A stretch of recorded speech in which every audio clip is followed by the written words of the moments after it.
Ethan sat in the driver's seat, the hum of the car engine barely audible against the weight pressing on his chest. He stared into the rearview mirror, his reflection blurred by the dim interior light. The diamond ring on his finger caught the faint glow, its brilliance at odds with the emptiness he felt inside. His jaw tightened as he turned the ring slowly, its cold surface a constant reminder of the decision that had turned his world upside down. Outside the car, the gates of his family's mansion loomed tall, their ornate design meant to impress. But tonight they felt imposing. The grand estate beyond, once a symbol of pride, seemed distant and alien. For the first time, Ethan felt no comfort in returning home. The whispers of the past week echoed in his mind, each memory sharper than the last. The rain began to tap against the windshield, soft at first, then steadily heavier. The rhythm stirred a memory.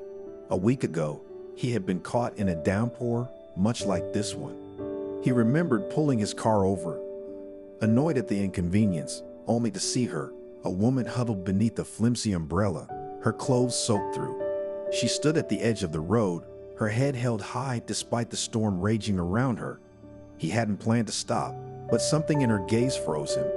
It wasn't desperation, it was strength, quiet and unyielding, though her circumstances spoke of hardship. He rolled down the window, the cold rain invading his warm cocoon. "Do you need a ride?" he asked, his voice betraying his uncertainty. She hesitated, clutching her umbrella tighter. "I'm fine," she replied, though her shivering frame suggested otherwise. "Please," Ethan urged, not fully understanding why he felt compelled to insist. "It's pouring, and you'll catch a fever." Reluctantly, she nodded and climbed into the car, her cautious movements revealing both gratitude and distrust. The silence between them was heavy, broken only by the rain pelting the roof. He didn't ask her name, and she didn't offer it. But when she finally spoke, her words lingered in his mind long after. "Thank you," she had said, her voice steady but soft. "Not everyone notices people like me." Ethan had driven away that night, but the memory of her lingered. Days later, cornered by his family's demands for a marriage that would secure their business interests, he thought of her again. It was an impulsive idea, one born out of rebellion and desperation, but it felt right.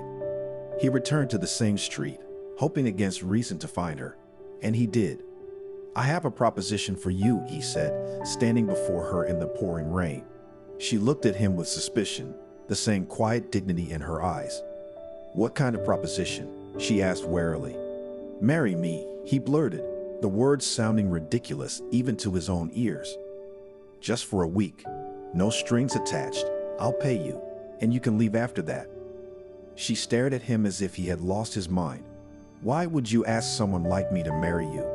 "Because you have nothing to lose, and neither do I," he replied, his voice steady but filled with an unspoken plea. "Please, I need this." Her hesitation was brief, her reasons her own. "All right," she said finally, though her tone betrayed her doubts. "But only for a week." The ceremony was held the next day, a stark and hurried affair. Sophie wore a thrifted dress, its simplicity a stark contrast to Ethan's tailored suit. No friends, no family, just a quiet exchange of vows that neither seemed entirely comfortable with. As Ethan slid the ring onto Sophie's finger, a flicker of doubt crossed his mind. Was this decision the escape he had hoped for, or the beginning of something far more complicated? The week passed in a blur of tense silences and awkward interactions. Ethan's family, furious and unrelenting, threatened to disown him, their disapproval echoing through every corner of his world. Sophie bore the weight of their disdain with quiet strength, but her eyes revealed a story untold. On the seventh day, as the rain returned to mirror their first meeting, Ethan found a letter on his desk. It was from Sophie. He opened it, his heart heavy with a mixture of curiosity and dread. The words within changed everything. "I wasn't always this way," the letter began. Sophie detailed the life he couldn't have imagined, one of privilege and betrayal. She had been in Harris once before those she trusted most framed her for crimes she hadn't committed. The weight of their actions had left her with nothing but the will to survive. Ethan sat in stunned silence, the letter trembling in his hands. The realization hit him like a wave, sweeping away the doubts and judgments he had harbored. Sophie's actions were not those of a desperate woman, but of someone fighting to reclaim her dignity and strength. As the rain poured outside, Ethan's gaze returned to the ring on his finger. It no longer felt like a burden. It was a reminder of choices, of chances taken, and of the resilience that had brought them both here. Ethan grew up in a world where nothing seemed out of reach. His childhood was a series of luxurious milestones, vacations in exotic locations, private tutors, and the best schools money could buy. Every corner of his life was gilded with comfort, but it was a comfort that came with an unspoken price. He never saw the struggle that defined so many others' lives, and as he grew older, he realized how carefully his parents had shielded him from the realities beyond their walls. The family name was a weight he carried everywhere. Being the son of a powerful business tycoon meant his every move was scrutinized. Decisions about his future were made long before he had a chance to dream for himself. From an early age, Ethan understood that his path wasn't his own. It was a carefully crafted extension of this family's legacy. Dinner conversations at the grand dining table were not about laughter or shared stories, but deals, strategies, and expectations. His father often reminded him, "The world watches us, Ethan. Our choices are never just ours." It wasn't a lesson, it was a warning. By the time Ethan turned 28, the weight of his family's expectations had grown unbearable. His father's latest demand was clear: marry the daughter of another influential family to secure a merger that would strengthen their empire. To his parents, the arrangement was logical, a perfect alignment of power and wealth. "You'll understand in time," his father said, his tone final. "Sacrifices are necessary." Ethan's protests were dismissed. His mother offered quiet assurances, telling him he would learn to love her, just as they had grown to accept their own arranged union. But Ethan didn't want to learn to love someone chosen for him. He wanted freedom, a life unshackled by duty. For the first time, rebellion stirred in him, quiet at first, but insistent. Late at night, Ethan would sit by his bedroom window, staring out at the sprawling estate, his mind racing. If he didn't act, his life would no longer be his. His thoughts grew into a plan, a desperate one, but the only way he could imagine taking control. Across town, Sophie's world was a stark contrast to Ethan's. She woke each day not to the comfort of silk sheets, but the chill of a park bench. Her days were filled with uncertainty, her survival dependent on odd jobs and the kindness of strangers. Despite her circumstances, Sophie carried herself with quiet strength. Her eyes revealed an intelligence that hadn't been dulled by hardship, and her dignity was intact, even when life offered little else. At night, when the streets emptied and the cold seeped into her bones, Sophie clung to the dreams that kept her moving forward. She imagined a life beyond hunger, beyond the judgmental glances of passersby. Somewhere deep inside her, she carried a determination that refused to die. One stormy evening, Ethan found himself driving aimlessly through the city, his thoughts a tangled mess. The rain came down in heavy sheets, blurring the world outside his windshield. At a red light, he noticed her, a lone figure huddled beneath a flickering street lamp, clutching a tattered umbrella. Her clothes were soaked, her face barely visible beneath the hood of her coat. For reasons he couldn't explain, Ethan pulled over. Lowering the window, he called out, "Do you need a ride?" Sophie hesitated, her eyes narrowing with suspicion.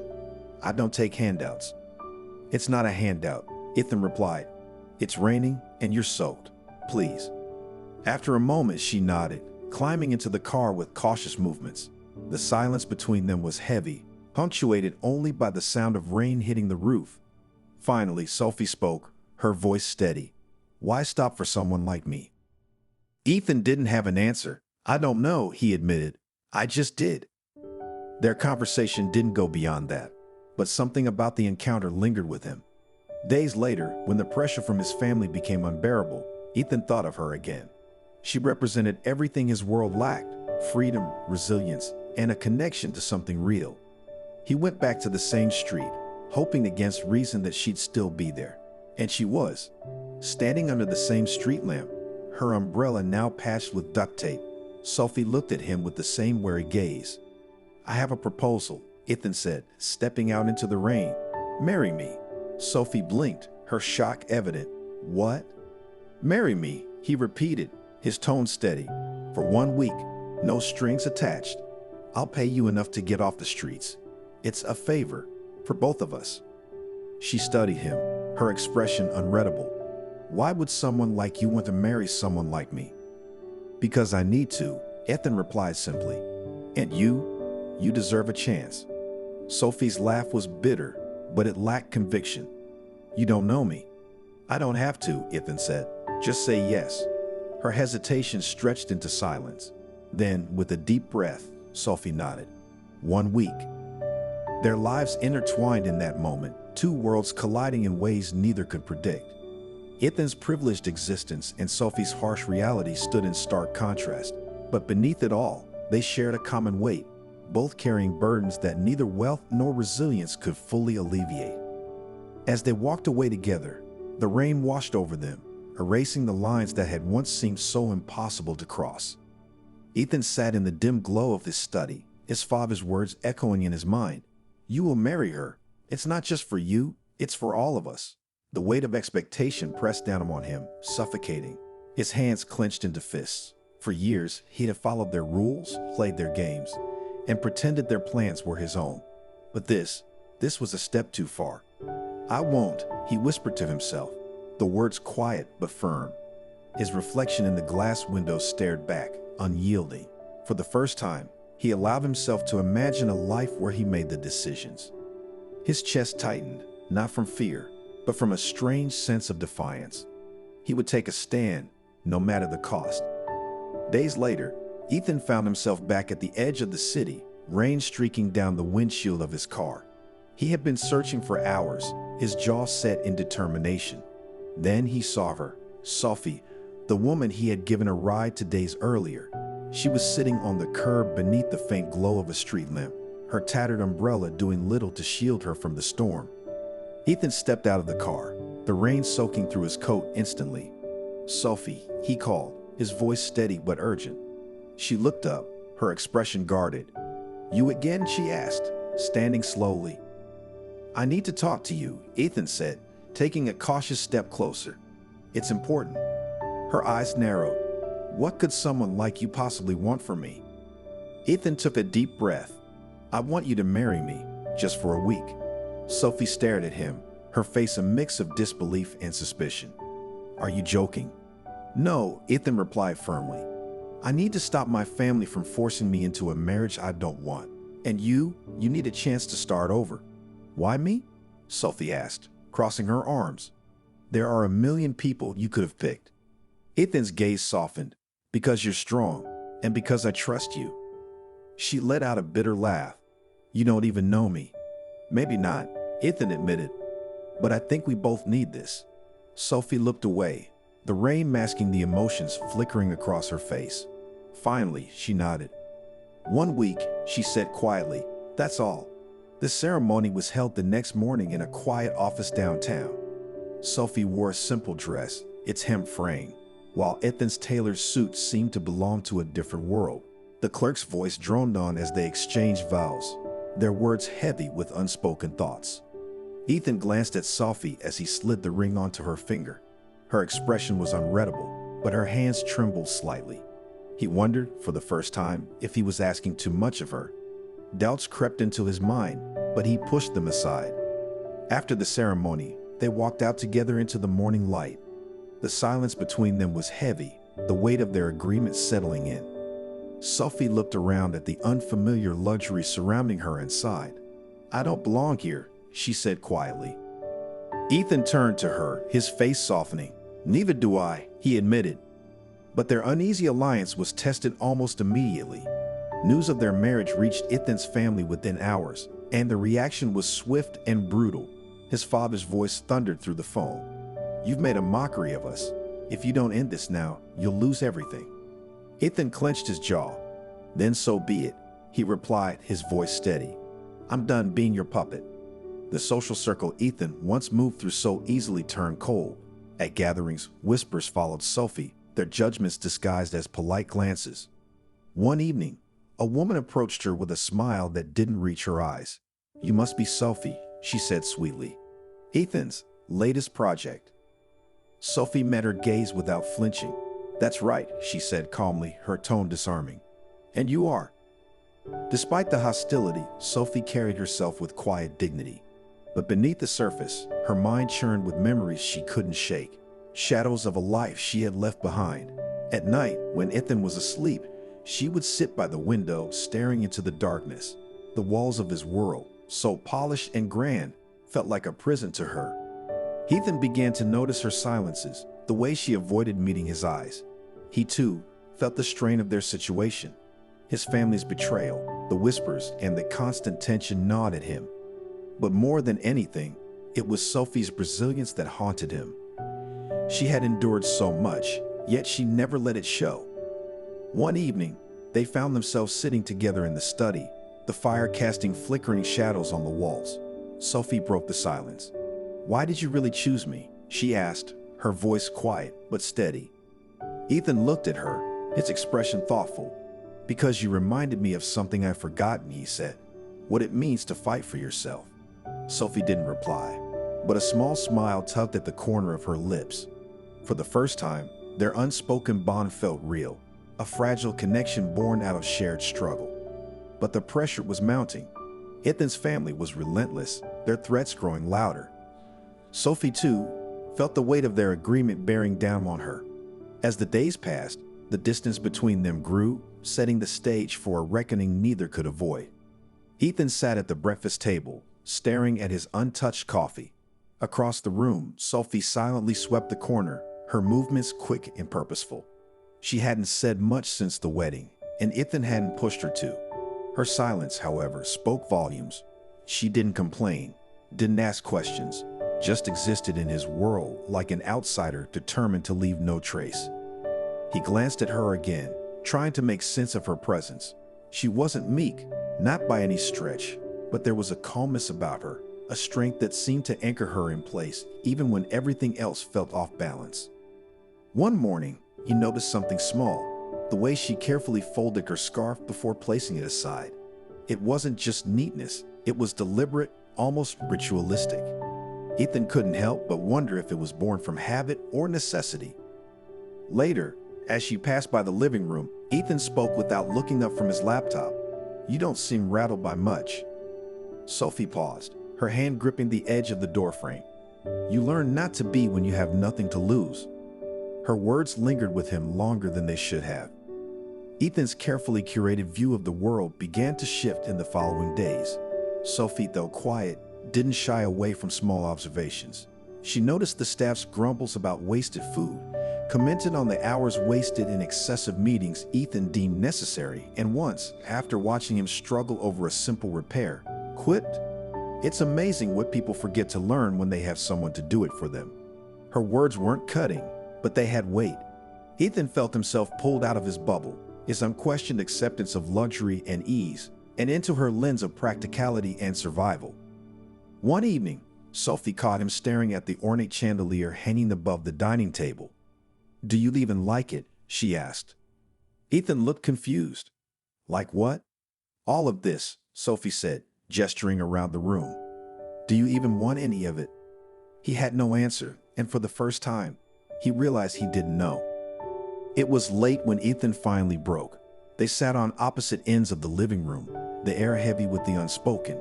He ran a hand through his hair and sighed. "Do you ever feel trapped?" he asked, his voice barely above a whisper. Sophie didn't reply immediately, but when she did, her tone was calm. "I felt trapped the moment I realized the people I trusted the most could take everything from me." Ethan looked up, his expression pained. "I don't even know why I'm outside of what they expect me to be. It's like I'm a reflection of their choices, not mine." For a brief moment, Sophie's guard dropped. "You're lucky you still have a choice to make," she said softly, before turning back to the book in her lap. On a quiet afternoon, Sophie sat by the window, absently running her fingers over the edge of a photo frame she had found tucked into a drawer. Ethan approached, hesitant. "What's that?" he asked, his voice gentle. "Just a reminder," Sophie said, not looking up, "of things I've lost." Her words were vague, but her tone carried a depth Ethan didn't want to disturb. Over the following days, bits of her story surfaced, not in the form of confessions, but in passing comments and fragmented anecdotes. She spoke of betrayal in careful terms, of moments where she trusted too much and paid the price. But there were gaps, large and deliberate, leaving Ethan with more questions than answers. One evening, Ethan found her in the garden, staring at the stars. Without thinking, he joined her, standing in silence for several moments before speaking. "You're different from anyone I've ever met," he admitted. Sophie glanced at him, her expression unreadable. "Different isn't always good." "It is to me," Ethan replied, "because for once, someone isn't trying to make me into something I'm not."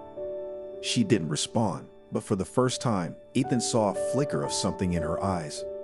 Recognition, perhaps even understanding. Ethan's family didn't take long to retaliate. When their threats didn't work, they resorted to subtler methods. A news article appeared, painting Sophie as a gold digger who had manipulated Ethan into marriage. Anonymous sources claimed she had a history of scheming and dishonesty. Ethan slammed the paper onto his desk, his jaw tight. He knew who was behind it. "They'll stop at nothing," he muttered under his breath. Sophie entered the room, her face calm, but her hands trembling slightly. "It's not the first time people have said worse about me," she said quietly. "And it shouldn't have to be like this." Ethan snapped, his voice filled with anger, not at her, but at the situation they were trapped in.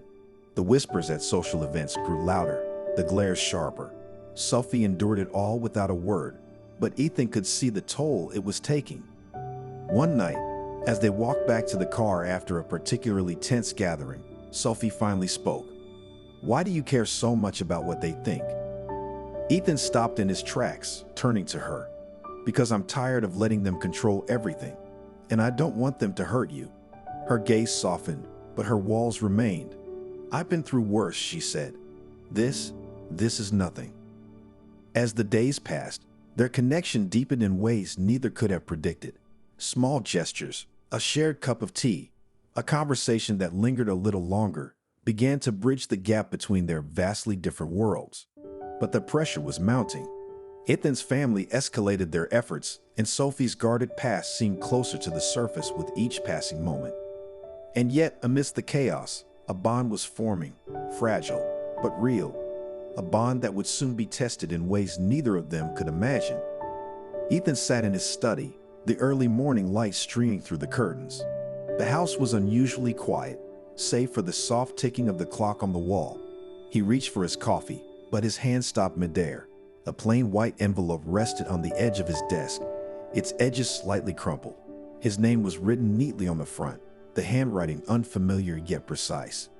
He picked it up cautiously, his chest tightening. Breaking the seal, Ethan unfolded the letter inside. His eyes scanned the first few lines, and his breath caught.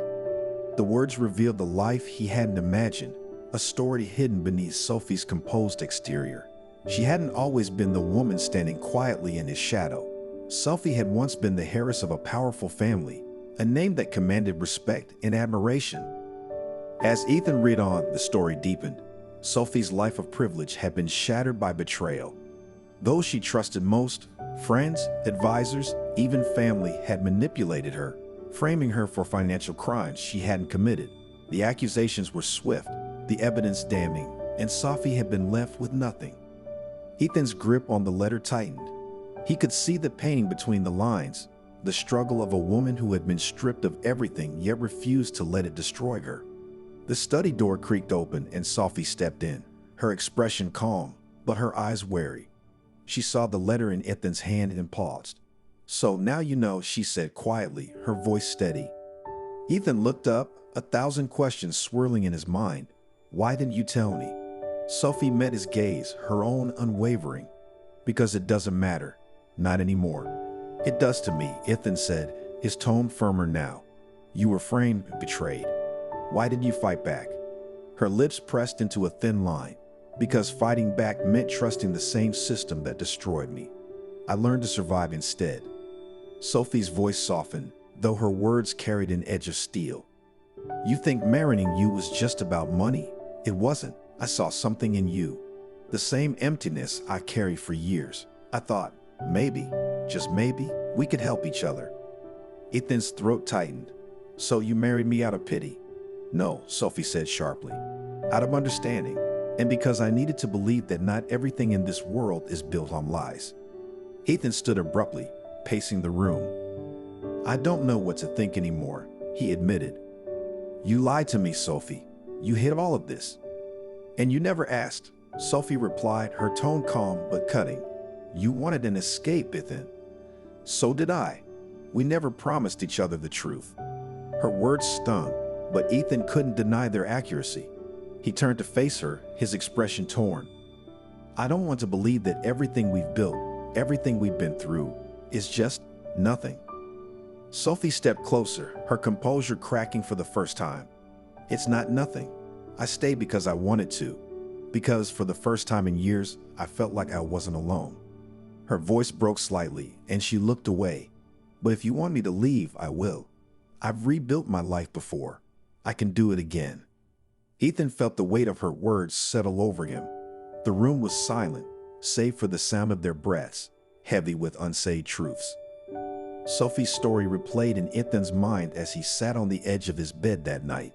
The betrayal she endured, the strength it must have taken to keep going. It was almost too much to comprehend. And yet, here she was, standing in front of him, offering him the choice to let her go. The next morning, Ethan found Sophie in the kitchen, her hands wrapped around a steaming mug of tea. She didn't look up when he entered, but the tension in the air was palpable. I don't want you to leave, he said finally, his voice quiet but firm. Sophie's grip on the mug tightened. And why is that? Because I need you here, Ethan admitted. Not just for what you've done for me, but for who you are. You've shown me things about myself I never wanted to face, and you've made me want to be better. For the first time, I'm not running from who I am. Sophie looked at him, her eyes searching his face. And what about you? She asked softly. What do you see when you look at me? I see someone who's stronger than anyone I've ever known, Ethan replied. Someone who's been through hell and come out on the other side, and someone who doesn't deserve to go through it alone. Her expression softened, but her guard didn't fully drop. It's not that simple, Ethan. Trust doesn't come easy for me. I'm not asking for it to be easy, he said. I'm asking for a chance. The two stood in silence, the unspoken weight of their shared struggles filling the room. Slowly, Sophie nodded. A chance, she repeated. That's all I've ever wanted. Ethan smiled faintly, the first genuine one in what felt like days. Then we'll start there. As they sat down together, the tension began to lift, replaced by something fragile but hopeful. The bond between them wasn't perfect, but it was real. And for the first time, both of them were ready to face the future, not as individuals, but as partners. The envelope sat unopened on Ethan's desk for hours. He had been waiting for this moment, gathering every piece of evidence over weeks of sleepless nights and countless calls. Finally, he pulled the papers out, his hands trembling, not from fear, but determination. Sophie's name had been dragged through the mud, her dignity torn apart by lies.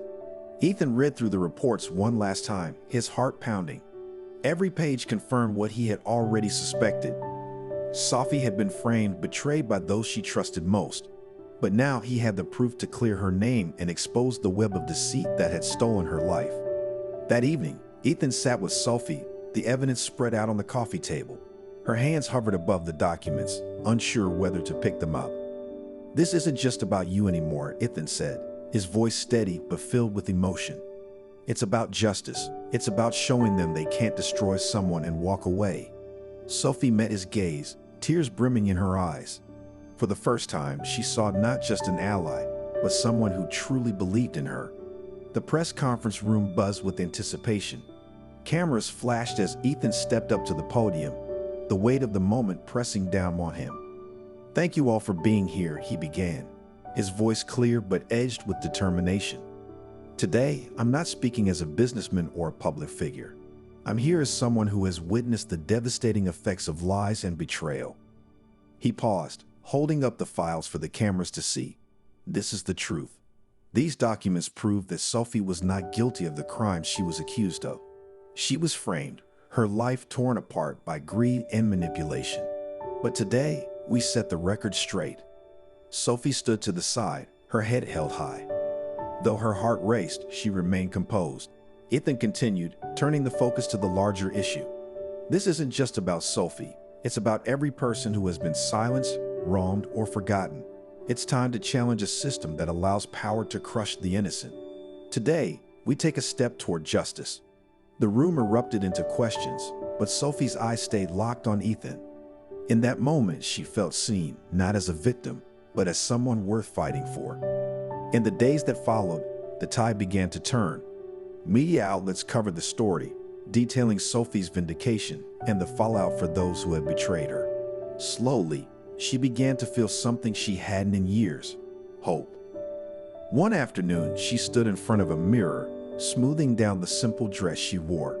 For the first time, she didn't see the shadows of her past. She saw someone strong, someone who had faced the worst and come out standing. "This is just the beginning," she whispered to herself, a quiet promise that carried the weight of her journey. Ethan and Sophie sat across from each other in their newly opened office. The small space buzzed with energy as staff moved about, working on their latest project. Papers covered the desks, filled with plans to launch a program that would provide resources and training to individuals struggling to rebuild their lives. "This isn't just a business," Ethan said, looking at Sophie. "It's a chance to make a real difference." Sophie nodded, her expression thoughtful. "We've both seen what it's like to lose everything. If we can help even one person find their way back, it's worth it." Their partnership wasn't just professional, it was personal. Ethan brought his knowledge of the corporate world, while Sophie's life experiences gave her an unmatched understanding of resilience. Together, they were unstoppable. Months later, the two stood before a packed auditorium, addressing a group of individuals who had been impacted by their work. Sophie spoke first, her voice steady but filled with emotion. "I know what it's like to feel like the world has given up on you," she said. "But I'm standing here today to tell you that no matter how far you fall, you can rise again. Your past doesn't define you, your strength does." Ethan stepped forward, adding, "We started this journey not just to rebuild our own lives, but to show that redemption is possible for anyone. Every one of you has the power to overcome, to rise above the challenges you face." The room erupted into applause, but Ethan and Sophie exchanged a quiet smile. They knew the work was far from over, but in that moment, they felt the impact of their journey. As the evening ended, Ethan and Sophie stood outside, watching the sunset paint the sky in brilliant colors. "It's strange," Sophie said, her voice soft. "For so long, I thought my story ended when I lost everything, but now I see it was just the beginning." Ethan nodded, his gaze thoughtful. "We all deserve a second chance, and maybe, just maybe, we can help others find theirs too." With that, they turned back toward the future, ready to face whatever came next, not alone, but together. Sometimes, the most unexpected connections teach us the greatest lessons about life and resilience. What's your story of transformation or hope? Share it in the comments below. Don't forget to like, subscribe, and share this video to inspire others. Together, we can spread hope and perseverance to those who need it most.